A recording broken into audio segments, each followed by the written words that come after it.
नमस्कार, मैं हूं पवन त्यागी। 5 राज्यों के विधानसभा चुनाव के रिजल्ट आने के साथ ही इंडी अलायंस, जो अभी कांग्रेस ने थोड़े दिन पहले अलायंस बनाया था और उसका बड़ा बेहतरीन सा सोच समझ कर नाम रखा, जिससे कि उसका जो शॉर्ट नेम है वो इंडिया कहलाए, अब वो इंडी अलायंस बिखर गया है, पूरी तरह बर्बाद हो रहा है। क्योंकि अब लोगों को समझ में आ गया, जो उसमें शामिल गठबंधन में बाकी दल हैं, कि अगर ये दल के नेता इसी तरह की बकवासबाजी, बयानबाजी सनातन के विरुद्ध करते रहे तो वो दिन दूर नहीं है कि जो दल भी इसके साथ शामिल होगा वो दल दल में समा जाएगा। और इसीलिए कम से कम 6 दलों ने इस इंडी अलायंस से किनारा कर दिया है और उन्होंने मन बना दिया है कि अब हम इनके साथ खड़े नहीं होंगे। हालांकि जो अलग हुए हैं उनमें से भी टीएमसी एक है, जो कि पहले से ही हमने देखा है कि वो किस तरह की बयानबाजी ममता बनर्जी करती हैं, लेकिन उसके बावजूद भी वो बैलेंस बनाती हैं। लेकिन एमके स्टैलिन हो, चाहे आपने देखा कि सेंथिल बालाजी हो, जिस तरह के उनके बयान हैं, वो तो इतने भयंकर बयान हैं कि उसको लेकर पूरे भारत के सनातनियों में गुस्सा है। और उसी का परिणाम है कि 3 राज्यों का जो रिजल्ट है उसमें कांग्रेस को लोगों ने धूल चटा दी है। अब कांग्रेसी गिनवाने में लगे हैं कि साहब वो तो 1 लाख का अंतर है, वो तो एक वोट से जूता 500 से। भैया, ये राज्य का चुनाव है और इस राज्य के चुनाव में जीत का मार्जिन बड़ा कम रहता है। जब मोदी के चेहरे पर चुनाव होगा तो ऐसी आंधी चलेगी कि ये कहीं टिकते नजर नहीं आएंगे। अभी तो लोकल मुद्दे हैं कि भाई कोई कहेगा हमारे मोहल्ले की सड़क नहीं बनी, कोई कहेगा साहब हमारे यहाँ बिजली टाइम पे नहीं आती, कोई कहेगा साहब मैं थाने गया था, मेरे लिए एमएलए ने फोन नहीं किया। लोकल मुद्दे हावी होने के बावजूद अगर भारतीय जनता पार्टी मध्य प्रदेश में 5वीं बार सीएम बनाने अपना जा रही है, राजस्थान में जिस तरह से दावे किए जा रहे थे और वहां अब बड़ी संख्या में आप देखें कि नए चेहरे जीतकर भारतीय जनता पार्टी के आए हैं। छत्तीसगढ़, जिसको यह दावा किया जा रहा था कि भाजपा प्रचार में है ही नहीं, कोई सीएम फेस नहीं था राजस्थान में और ना छत्तीसगढ़ में, उसके बावजूद जो परिणाम आए हैं वो है सनातनियों का जागृत होना। ये सनातन विरोधी जो बयानबाजी थी, और इसको देखते हुए आपको बताएं पूरे इंडिया अलायंस में खलबली है कि आखिरकार हम करें तो करें क्या। तो आप देखें कि समाजवादी पार्टी ने पहले ही किनारा कर लिया था। अखिलेश यादव जिस तरह से मध्य प्रदेश में सीटों के बंटवारे को लेकर बात कर रहे थे, अब इस रिजल्ट के बाद तो बिल्कुल कोई बात नहीं कर रहा है, क्योंकि सबको पता है कि कांग्रेस के इस इंडिया अलायंस में शामिल होने का मतलब है हिंदुओं को नाराज करना। अभी हाल ही में आप देखिए, अभी चुनाव का रिजल्ट आया है, सीएम बने नहीं है। संसद के अंदर सेंथिल बालाजी क्या बयान दे रहे हैं? वो बयान दे रहा है कि भाई ये जो भारतीय जनता पार्टी जीती है ना, ये गोमूत्र वाले राज्यों में जीतती है। अब ये उन राज्यों का अपमान है जिन राज्यों में भारतीय जनता पार्टी की सरकार है। उत्तर प्रदेश के लोग हैं, मध्य प्रदेश के रोज, राजस्थान, छत्तीसगढ़। इसका मतलब अभी तक आपकी जो कांग्रेस थी वहां, तो क्या वो गोमूत्र वाले राज्य अपमानजनक बात है? अरे गाय का मूत्र तो औषधि है। गाय का मूत्र हो चाहे गाय का गोबर हो, अगर ये कांग्रेसियों को और डीएमके जो इनके सहायक पार्टी हैं, अगर इनको ज्ञान हो सनातन का, ये गूगल ही कर लें तो पता लग जाएगा कि गोमूत्र के अंदर कितने गुण हैं कि वो कैंसर जैसी भयंकर बीमारी को ठीक करती है, वो सांस की बीमारियों में काम आती है और औषधि निर्माण करती है, पेट के अनेक रोगों को ठीक करती है। लेकिन जिसको अपने धर्म का ज्ञान नहीं, जिसको अपनी सनातन संस्कृति का ज्ञान नहीं, जिसको केवल चाटुकार, चापलूसी और केवल गांधी परिवार सबसे ज्यादा बेहतरीन लगता हो, उसके बारे में कुछ नहीं कहा जा सकता। इनकी बुद्धि पे तरस आता है। भारत में तो गाय देवता है, गौ माता है, और उसके बारे में अगर अपमानजनक शब्द बोलेंगे तो निश्चित रूप से इनका विनाश तय है। और इसीलिए आपको बताएं कि जो मैंने कहा, ममता बनर्जी इनसे अलग हो रही है। आरएलडी उत्तर प्रदेश की, उसको तो न्योता भी बैठक का नहीं दिया गया, वो भी अलग थलग होती दिखाई दे रही है। बसपा ने पहले ही किनारा किया हुआ है, आम आदमी पार्टी इससे अलग होने वाली है। और इसी तरह से आपको बता दें कि अब कई दल इसमें से शामिल नहीं होते, और हालत ये हो गई कि 6 दिसंबर को इन्होंने बैठक बुलाई थी और वो बैठक भी इनको कैंसिल करनी पड़ी है, क्योंकि अब कांग्रेस को लग गया कि जो वो गठबंधन बना रही थी वो तो केवल यूपीए ही रह गया, बस केवल अब नाम बदलना है। आम आदमी पार्टी आपने नया उसमें शामिल किया था, वो पहले ही किनारा हो चुका है, राज्यों के चुनाव में कहीं वो दिखाई नहीं दिए।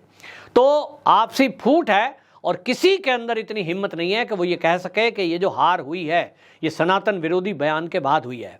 हाँ, एक व्यक्ति है जो कांग्रेस के प्रवक्ता हैं, आचार्य प्रमोद, उन्होंने ये बयान दिया और जैसे ही उन्होंने ये बयान दिया कि ये सनातन विरोधी मानसिकता के कारण कांग्रेस हारी है, उसके बाद आपने देखा कि कन्हैया कुमार जो 2 दिन का कांग्रेस में शामिल हुआ है, वो अपनी एक्स पोस्ट पर उन प्रमोद कृष्णन जो कि आचार्य हैं, उसके पिता की उम्र से भी ज्यादा उम्र के हैं, उनके बारे में लिखता है, इनको लतियाकर बाहर क्यों नहीं कर देते हो। यह है कांग्रेस का कल्चर। कौन टिकेगा वहां?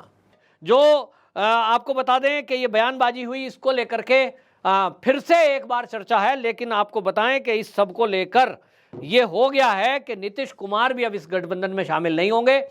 तब सीधे सीधे आप समझ लें, जो राजनीतिक रणकार माने जाते हैं प्रशांत किशोर, पीके जिनको शॉर्ट में बोलते हैं, बिहार में आजकल वो अपनी जनयात्रा निकाल रहे हैं और उन्होंने ये कहा कि नीतीश बाबू की आज हालत ये है कि उनका एक भी सांसद जीतने वाला नहीं है 2024 के चुनाव में।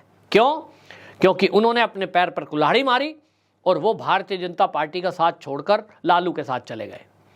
किस मुंह से उतरेंगे चुनाव मैदान में? एक तरफ मोदी जी होंगे तो एक तरफ इनके पास राहुल गांधी होंगे, सोनिया गांधी होंगी, या लालू के नाम पर वोट मांगेंगे। तो जनता क्या वोट देगी भाई इनको? क्या काम किया आपने? दूसरी तरफ मोदी होंगे जो अपने काम गिनवा रहे होंगे कि अभी तक हमारी सरकार ने 3 करोड़ सरकारी मकान यानी गरीबों को मकान दिए हैं, वो भी फ्री में। अभी तक 80 करोड़ लोगों को हर महीने फ्री का राशन दिया जा रहा है। 50 करोड़ लोगों को बीमा योजना के तहत फ्री में 5 लाख रुपए तक का इलाज दिया गया है। जब मोदी जी इसको गिनवाने में लगेंगे और भारतीय जनता पार्टी इसको अभी घर घर ले जाकर अभियान चला रही है कि हम सरकार की योजनाओं को घर घर लेकर जाएंगे, उसका अभियान शुरू हो चुका है। तो एक तरफ केंद्र की ईमानदारी से चलाई हुई सरकारी योजना होंगी, मोदी जी का चेहरा होगा, तो विपक्ष कहां होगा? राहुल गांधी के नाम पे वोट मांगेंगे। जो अभी 5 राज्य के चुनाव हुए हैं वो तो निकल पड़े विदेश के लिए। खबर आ रही है कि 9 दिसंबर को वो फिर से अपनी मसाज कराने विदेश जा रहे हैं। तो भाई आपके पास कुछ है नहीं और इसीलिए ये इंडी अलायंस बिखरा हुआ, टूट गया है, ध्वस्त हो गया है पूरी तरह। और मैंने पहले भी आपको कहा कि इसका कारण यही है, सबको समझ में आ रहा है, डूबते जहाज पे रहोगे तो साथ में भी डूबोगे।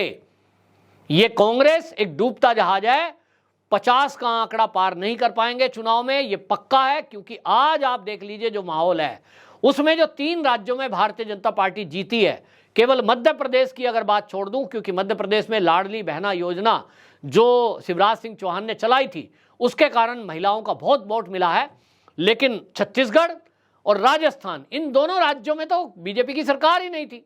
तो यहां कौन सा फैक्टर चला? केवल एक ही फैक्टर चला, वो था मोदी फैक्टर।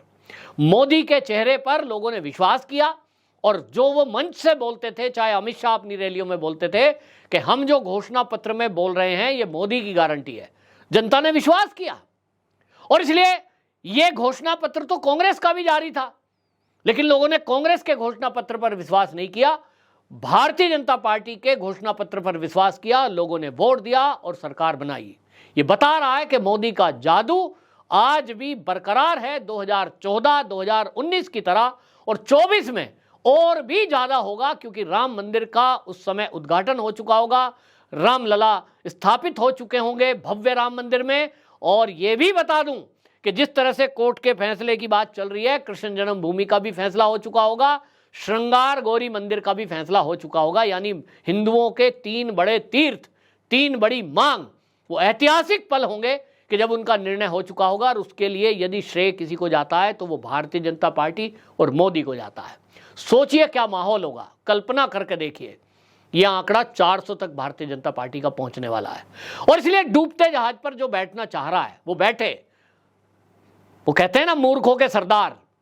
मोदी जी ने एक वर्ड बोला था, नाम किसी का नहीं लिया। तो जो मूर्खों के सरदार हैं वो किसके सरदार हैं? मूर्खों के। तो मूर्ख ही उनकी मंडली में रहेगा, जिसको पता है कि कांग्रेस आ नहीं रही, इंडिया अलायंस धुआं धुआं हो जाएगा, आना है नहीं, फिर भी उस नाव में सवार रहे, उसको मूर्ख नहीं कहें तो क्या कहें।